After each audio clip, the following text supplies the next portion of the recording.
Okay. All right. Hey guys, what's up? Welcome to the channel. And what are we doing today? Well, I figured I'd start like a rambling series, just talking about things that I'm interested in, where my brain is at with different business ideas. And again, just basically running through full transparency on things going on with the business, some of the things that I'm concerned about that you are likely also concerned about if you're like a Pokemon collector or something like that. And so I just have a few bullet points, again, of just me kind of rambling on things and kind of giving you an update on where things are at. So without further ado, I just did a little search here for Pokemon shortages, and we'll step into that in a second. And anyone who's familiar with the Pokemon collecting scene, or I guess TCG collecting scene in general, is familiar with the shortages. I'm sure we've all seen the videos where people are like bombarding Targets, or there's lines outside of GameStops where people are waiting for the next drops. I'm not keen enough, or I guess in the know enough. Actually, real quick, let me move my, I'm sorry. Yeah, bear with me here. There we go. That looks better. Got my green screen up, by the way. Yeah, I'm looking down at the screen and you guys are up here. So you've seen the lines outside of GameStops. You've seen Target drops where there's people that are just bum rushing the product, and there's scalpers all over the place, and it's money. And I think it's just it's a sign of the times we're in. There's nothing people would rather spend their time and money on. There's nothing. We live in such luxury, I should say, that we can spend hundreds, if not thousands of dollars on cardboard, expensive cardboard, which I'm guilty of this. I'm certainly a fan of cardboard, expensive cardboard. And as I imagine a lot of you are as well. It's just unfortunate that ever since COVID, I really feel like this is the case with a lot of things. There's always a perceived shortage that these things won't come around again, and prices skyrocket. I mean, we just saw that all over the place when COVID happened, and the toilet paper shortages that I'm sure people may or may not remember, but they did happen. But anyway, we'll get to that. We'll get to the shortages. We'll get to just like the landscape for selling things. But the thing I really want to, I guess, start off with here is check out the website, guys. So we did a little bit of a redesign here. You know, it's one of those things where you spend so much time looking at something that it's not until you get like an outside eye, or you don't look at it for like a day or two and you come back and you're like, oh yeah, I was like really in the weeds on that, and that doesn't look too great. So I came back, I did a redesign. There's less like text bulk. It kind of focuses on just like the buying experience, right? So if we scroll down here, we do finally have some Pokemon cards up here. This inventory will grow, it will expand. The game selection's been pretty much the same for about a week or so now. Like, again, I've just been trying to redesign, clean it up, and add new products that we've acquired. So I don't recall if I mentioned this in a previous video, but we do have BCW as a supplier now. So just so anyone's aware, if you buy this from the website, we will drop ship it to you. So you're certainly supporting us by, you know, buying directly through us and all that. So we appreciate it. But we do carry BCW, and we actually carry their whole catalog. So it's just taking me a while. Again, one-man show over here to kind of get all of their products uploaded to our website. And yeah, just a nice little extra that we have, kind of an all-in-one website, you know, between games, cards, accessories, all the things. So we did get these up yesterday. These are also up on eBay. We put them up on TCG Player. So we're kind of across the board. So it's a little bit of a balancing act when someone buys one from one platform. There's crosstalk between like Shopify and, let's say, eBay, but TCG Player is its own beast. And so if a card sells here, I've got to run over to TCG Player and go strip that off. And we haven't ran into too many issues with that or anything, but we're excited to bring like our heavier hitting cards to the website. Of course, it's unfortunate that this guy's damaged. We do have a few other heavy hitter cards that are near mint and that sort of thing that we're looking to get up here. But it's always good to see a base set Charizard or a base set 2 Blastoise. And if you click into any one of these, I really try my best. Again, this is the damaged Charizard that we have. I try my best to really capture all sides of the card so that you can really understand what it is you're buying. So like here you can see we've got some flake, and on these images you can click in and get a zoomed in view of that as well. Oh, sorry.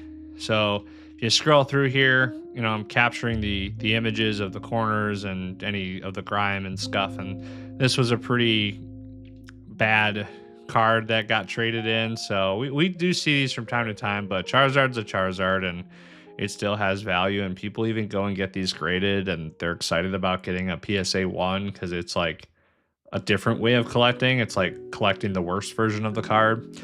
So if any of you have been out to the website before, you kind of know, if you've stepped through this stuff, you know what we have out here. It has not changed much on the games front. It takes a lot more effort to do games, and we've just been really focused on the trading cards because that's kind of where everything started, and that process has grown, and we've got like new materials and new products that are helping with our processes to make that whole experience of like getting cards in, conditioning them, getting them listed, shipping them out. All those things need refinement, and they've been refined a lot already, but just more refinement over time. So just expect that the website will grow and we will eventually get those out there. I sound like the broken record, right? Because keep saying getting more inventory out here, and we have gotten a little bit more out here, but eBay's a pretty heavy hitter for us as well. A lot of these games get listed there, and Shopify and eBay talk to each other. And eBay, if you promote your listing a little bit, most of our N64 stuff just like flew off the shelf immediately as soon as we did that. So just something to keep in mind. But eventually we are going to look to drive traffic here, and we're super excited about putting some of the bigger singles on here. You might not find bulk unless we get to a point where we're like packaging bulk. If we're packaging like 75 cards and putting it in a set, like, hey, 151 bulk, buy 75 cards for X price or whatever, you might see that show up here, and we would be happy to ship that out as well. But if you do come in here and you click on TCG Player, by the way, this will take you to our storefront on TCG Player. And if you're interested in buying cards from us, bulk or otherwise, singles, what have you, we'd prefer if you would use the website here instead of going to TCG Player and searching it. You can, search anything you want, buy set, what have you from here. It's all ran through TCG Player still. I still get the order through TCG Player, but it does help on the back end because there are just less fees associated with people who buy directly through like my TCG Player Pro website, which I do pay extra for.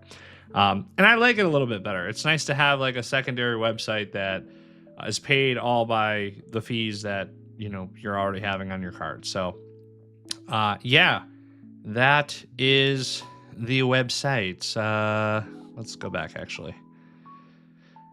Yep, so just want to touch base with you guys again. At the top here, we've got, subscribing to the YouTube channel. That's still on. I think today we're at 70-something subscribers. Once we hit 100 subscribers, we're going to do a video. We're going to do a random pull of the hat. It's looking like that pull, hopefully, fingers crossed, will be December, and you will have a chance to win the PlayStation 2 Slim that we discussed in a few videos previously.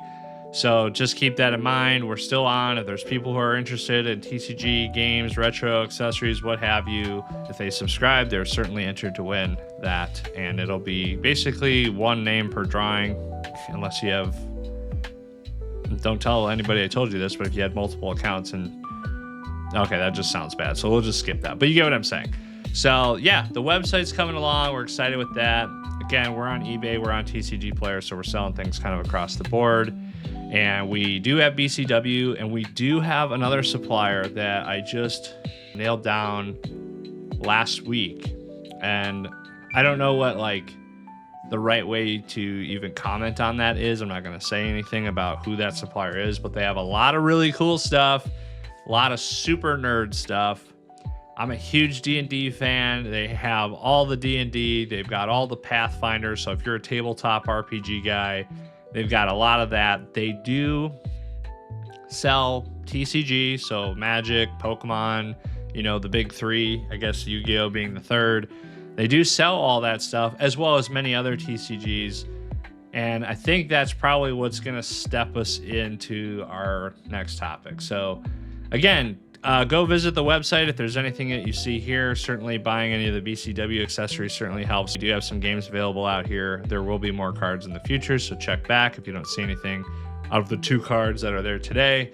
Feel free to check back in the future to see what we get thrown on there. So yeah, let's get to the next topic here, and I guess this is the primary topic of this video, and that is the shortages in Pokemon. And I know this has been this video format, or this topic of discussion has just been beat absolutely to death, but it just kind of, now that this is kind of like the primary thing that I'm doing, whether it's selling TCG or Pokemon specifically, which to be fair is like our primary revenue source is Pokemon cards, whether that's through trade-in or buying sealed product. All those videos that I do for shorts are all sealed product that we buy from a local game store.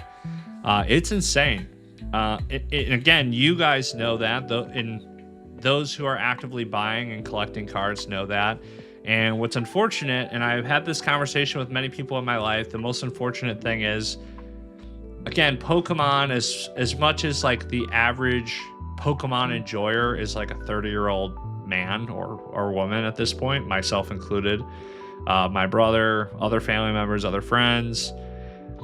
Pokemon started for us when we were in our single digits of age. So when did the base set come out? 99, 98, somewhere in the 96.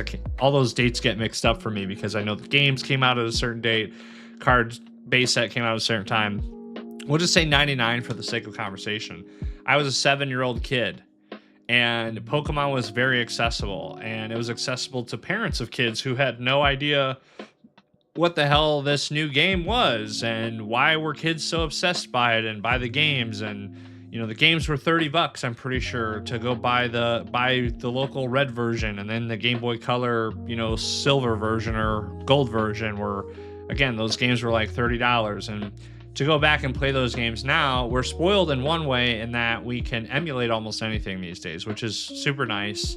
And I have emulators that I can play the old Pokemon games on, but it just doesn't do it justice like the original experience of playing on a Game Boy Color, Game Boy Advance. I'm very nostalgic towards those handheld systems with the early days of Pokemon. And just to buy one of those old consoles, we see that retro gaming in a similar way to Pokemon has just exploded in popularity, and people are just shelling out thousands and thousands of dollars for things that probably sit in someone's attic for 2 decades and nobody thought it had any value at all. And so it's just in a really weird place, and the more that I work in this space, the more that I realize that. And I notice how difficult it is for me. And so you got to think, like, I'm someone who's coming into this space, and actually let's just update to the Pokemon message about shortages. I'm coming into this space as someone who's like willing to spend the thousands of dollars to take the risk to sell product. So in most retail settings, you're going to go get a distributor. You're going to fork out a bunch of money to bring their products in, and you're going to carry inventory, and inventory is overhead. You've got to store it. You've got to price it. You got to do all these things with it. And Pokemon's gotten to a place where the moment a store gets it in, it goes out the door. So there's almost no risk, and the value of the cards just go up and up and up. So as somebody who's willing to, let's say, drop $10,000 on product, it's not enough for me to come to the table with 10 grand, because there are people that are willing to shell out 100 grand and beyond that, I'm sure, and long-time customers. And I have to imagine that at some point, to be a card store, it wasn't like this. You could open up your LLC, you could open up your brick and mortar or work out of your basement, and regularly go and find a distributor. And so for those of you who are not aware of this, and for those of you who run businesses, if you open up an LLC and you try to go get a distributor right now that carries anything like Pokemon or any of these shortage type materials or supplies, most of those distributors will straight up turn away from you, turn you down if you are online only. So the overhead, the barrier to entry is now the overhead of a brick and mortar. You have to be in a commercial space. And so I've seen some people circumvent this by like going and finding like really, really small square footage and not even using it as a storefront necessarily, but just like, hey, I've got a storefront and it's a commercial building. And so they're paying, let's say, $400 or $500 a month in rent just to be able to say they have that space so that distributors will look at them seriously. That's one way that they do it, and then they scale from there. But again, an extra $500 a month in a budding small business, you know, it's not nothing. It's not no overhead, and you've got to make sure you can turn. And even if you're now having a brick and mortar that's costing you $500 a month, the chances of you getting in on this super small allocation of inventory, like if I'm only getting one booster box of the newest set from Pokemon, for example, well, that's the difference between what I pay and what the customer ends up paying is not going to make up the $500. And there are certainly ways around this. I'm not saying it can't be done, and people are certainly doing it, but it's just one thing to keep in mind is just how ridiculous it is to like do something that, you know, it is risky to start a business, and even being willing to take the risk and spend the money is not enough. You have to go probably 10 extra steps to really be allocated the amount that, let's say, you're looking for to be able to run your business. And there will be downturns, I'm sure, where Pokemon hits another wall. It certainly did. You know, I didn't collect for 20 years, and a lot of people didn't. And 151 was a really big turning point, and COVID was a big turning point for people to kind of get back into the hobby, to do something that was fun to them when the whole world was crashing around them, right? And so, you know, one of the things that really inspires me to keep going is I hate how hard it is for me to get product. And if I am getting product, the sheer amount of money that it costs someone like me just to do the hobby. Like, I can't do this for my kids. Like, it's not fun for them. They love Pokemon. They love to play the games. They love the cards. But anything that I buy them that's got any like acceptable value is generally a garbage product from Pokemon. Like, nobody wants it. And that's the only reason it's, quote, affordable. And so they can't collect the way you and I collected when we were kids. And that's really unfortunate. And so I'd always say, like, if I ever could get distribution... Pause. All right, hope you vented. I'm going to finish my video, and okay. I've been recording this whole time, so like this whole conversation's on here now. Are you kidding me? I mean, I'm going to cut it out of my video, babe, but like I'm going to be interested to see how this all went down and when I go to edit this. Why? You should keep it so I can see how animated you were whenever you talk to me about this. Oh, I will. Oh, you'll see faces. Like, I'm making a face right now. Stop. Yeah, that one's in the video. Okay, love you. All right, sorry, 20-minute phone call. Don't know where I was, but I think it had something to do with starting my business, having a brick and mortar, and that being kind of a catalyst for, you know, card stores that sell cards or these booster boxes at these inflated market prices. They justify that because they're saying, well, that's what the market price is. But there are still places like your big box, like your Targets or what have you, that don't charge that. Maybe there's some other legal bounds for them not to do that. I'm not really sure. Maybe they have an agreement with Pokemon. Not really sure, and these card stores don't. But my brick and mortar, when and if the inventory becomes regularly available, please God, I have no intent to charge $350 for a booster box. if I am making a comfortable living and a comfortable margin and a respectable margin on anything that I'm selling, that is good enough.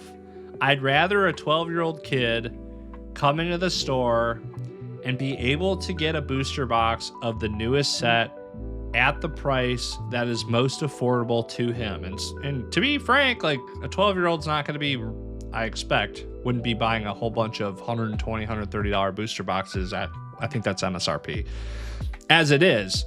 But I certainly don't want to make the hobby further out of reach for them. And these insane $300, $350, $400 booster boxes is just, to me, it just goes against everything that the collection, like collecting Pokemon, is for, and the fun of it. And it becomes not fun once the prices get to such an inflated, ridiculous spot. So other things in recent news, I suppose. So this article from Pokemon here is from March 27th of this year. And of course, they're committed to getting products to everybody, yada, yada, yada. Okay, so in other news, we talk about these shortages, and there's all this hype around the reduction of price of Mega Evolution. And so I'm excited that I kind of got in when I did, because a lot of the cards that I pulled from that set, which really good stuff, by the way, I'm really excited for those to come out on shorts. But I am seeing that the prices of things are kind of dropping off, and all these sets do that, right? They bounce around, they're up, they're down, they're what have you. And some people have come across and said like, oh, the market's overheated, the hype is gone. And, you know, I don't know if that I am even one to talk on my opinion on that. I really don't know. And I think in the same way that a lot of people don't understand the stock market or what it's going to do next, even though they claim to be a professional, I don't think anybody really knows exactly what Pokemon's going to do. There's just so many factors that factor in to whether prices go up, prices go down, what have you. So I will say this. While I'm excited that there's a bunch of hype around Pokemon, whether the prices are going up or they're going down, or Magic the Gathering, the Final Fantasy set was the same thing, just crazy prices, ridiculous across the board. I like the hype. I like people being a part of the hobby. You go to these trade shows, you see all these collecticons, conventions, what have you, where there's just tons of people partaking in the hobby right now.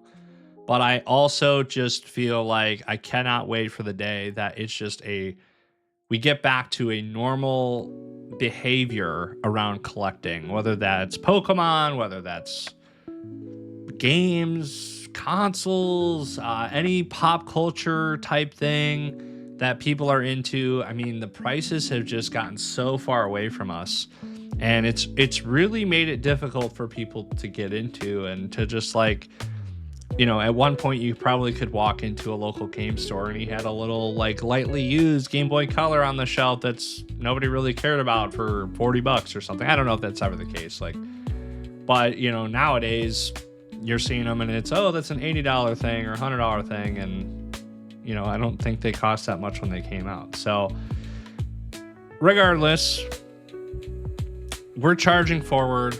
We've got distribution. We've got other products that are going to come down the line. I kind of spoke on the D&D and like the Pathfinder and the tabletop stuff earlier. I'm super excited for those things. But through hell or high water with the TCG stuff, we fully intend to just keep pushing and at least pulling in the trade-ins and working with customers if we can't get like full-blown distribution from, you know, any of the big distributors out there that are sending Pokemon cards out to whom and whoever. But yeah, we're here for it regardless. So whether the hype falls or grows, it's really just a passion of mine to just, you know, continue bringing the hobbies to people regardless of what they are. So a couple things I'd like to highlight that I think might need to change is like transparency from distributor. Couple things I'd like to highlight that might need to change is just overall transparency from distribution. I'm very new to that space, so just kind of understanding like who is this available to, how much are they getting, what's going on the back end, right? They're going to be the first to know. From Pokemon themselves, more consistent reprint schedules would be helpful. And it seems as though there's been a shortage for quite a long time. And I think it's probably twofold in that, yes, the hobby's grown, more people are into it, but also like Pokemon, like what's going on your end? You know that the interest is increased, and are they intentionally reducing manufacturing, or are they at least keeping it the same for, let's say, this size base of interested people, and now it's grown to this size, and so the supply is the same but the demand has doubled? Who knows? I don't know. I'm sure there's some articles out there, but I think it might be a little bit of a twofold thing. Certainly need stronger anti-scalper measures. You just see it everywhere. People are just buying up everything as soon as it hits store shelves, and there's just this like rabid, intense attacking of all the product that hits the shelves, regardless of who it goes to, unless it's a card store, and even them who are selling it at 2-3x MSRP. I mean, they're running out because people don't care. They're like, I just gotta have it, and they do. And again, somebody who's fallen prey to that, and at least at this point in time, I'm kind of doing it through the business, which is nice. And then I'd also like to point out that for people who are just starting out in retail, whether it's just online or brick and mortar, to have a more consistent path for people, because ultimately Pokemon and any company that manufactures or wholesale distributors, they need you to succeed. The demand is only there if the retailers are succeeding, and giving newer retailers who are going to be in the space and be competitive and move things off of shelves, going to buy stuff from distributors at wholesale or from manufacturers directly, whatever it is, it would be nice if there was like a playbook for people of our size. And, if I ever figure that all out down the road, maybe I'll be the one to write it. I don't know. But it would be nice to kind of step by step, hey, get here. Because a lot of retailers, they like to keep their stuff close to the chest. They don't want, again, it introduces competition, right? And there are a few people online who are like against all that, I should say. They're very open about the information that they're willing to share about who their distribution is and all the things that go along with that. But there's a lot of people in the hobby just for the money, and they keep their secrets. I'll put up the Frodo meme here. So closing thoughts. I hope you enjoyed the rambling video. I think it's been 30 minutes now between everything. I enjoyed making it. So just a couple things off the top of the head between availability and just the overall demand of Pokemon. If you guys are interested, the website's still there. Again, subscribe. If we get 100 subscribers, we're doing the PS2 Slim giveaway.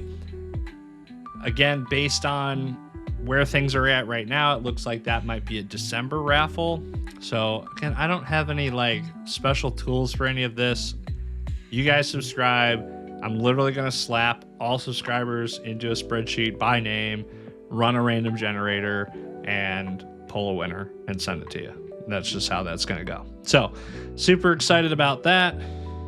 Looks like I just got my, hold on. Oi! Okay, that's going to wrap it for me, guys. I just got my new Rico scanner for all the cards that I'm looking to list for bulk. Thanks for watching again today. If there's any other topics you want me to weigh in on, feel free to drop a comment. We'll talk about them. We can open that dialogue, have good conversation. How do you feel about this?